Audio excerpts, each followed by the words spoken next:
আমি কিন্তু কাজ করে থাকি। আপনারা লক্ষ্মীপুরে যে চিত্রটা দেখতে পাচ্ছেন এটা কিন্তু একটি কোঅর্ডিনেশনের ফল।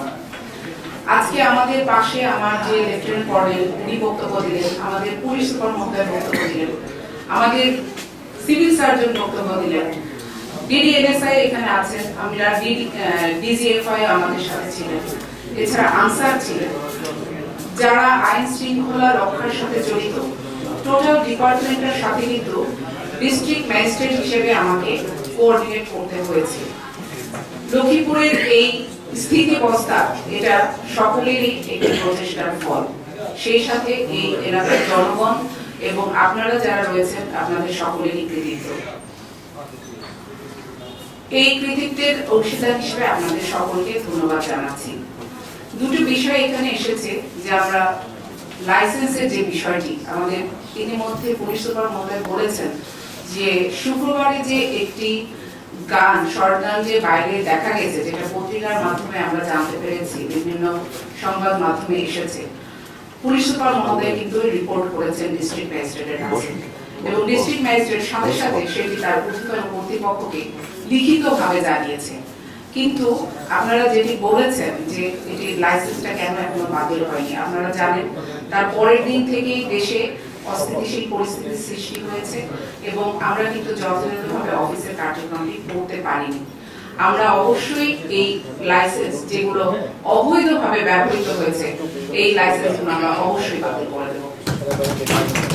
দ্বিতীয় বিষয় যেটি এসেছে, আমাদের অনেক বক্তাই বলেছেন যে শহীদদের সহায়তা করা। আমাদের লক্ষ্মীপুরে যে কয়েকজন শহীদ হয়েছেন আমাদের এই বৈষম্য বিরোধী ছাত্র আন্দোলনে, আমাদের ছাত্ররা, আমাদেরকে কিন্তু সরকার থেকেও নির্দেশনা দেওয়া হয়েছে।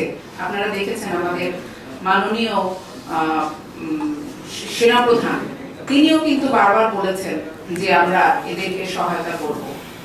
আমি জানি আমাদের আজকে আমাদের যে প্রধান উপদেষ্টা বক্তব্য নেওয়ার শপথ গ্রহণের পরে উনিও আমাদেরকে একই নির্দেশনা দিবেন। যেহেতু এখন একটি সরকার গঠিত হচ্ছে, সরকারের থেকে অবশ্যই আমরা জানি যে এটার নির্দেশনা আসবে যে আমাদের যে শহীদরা রয়েছে তাদেরকে সর্বোচ্চ সহযোগিতা করার জন্য। সেটা তো সরকারের নির্দেশনা। মানবিক দিক থেকে জেলা প্রশাসক হিসেবে আমি প্রতিটা পরিবারের সাথে যোগাযোগ করব, আমি নিজে যাব এবং এখানে একটি বিষয় এসেছে ঘরের, আমাদের যে সামর্থ্যটা রয়েছে আমরা সেখান থেকে তার যে পরিবারে একটি সন্তান যার আর কেউ নেই, বোন আর মা, তার জন্য আমরা ঘর করে দেওয়ার অবশ্যই ব্যবস্থা করব। এবং যারা চিকিৎসার জন্য সমস্যায় রয়েছে, যাদের আর্থিক অবস্থা খারাপ রয়েছে, আমরা সর্বাত্মক চেষ্টা করব তাদের পাশে থেকে তাদের চিকিৎসায় সহযোগিতা প্রদান করার জন্য। মাগরিবের আযান দিয়ে দিয়েছে, আমরা আসলে আর বক্তব্য দীর্ঘায়িত করছি না। প্রতিটা বিষয় এখানে এসেছে, প্রতিটা বিষয়ে আমরা কথা বলেছি। এছাড়াও আজকে একটা মিটিং করলাম বলে সবকিছু শেষ হয়ে গেল তার কিন্তু নয়।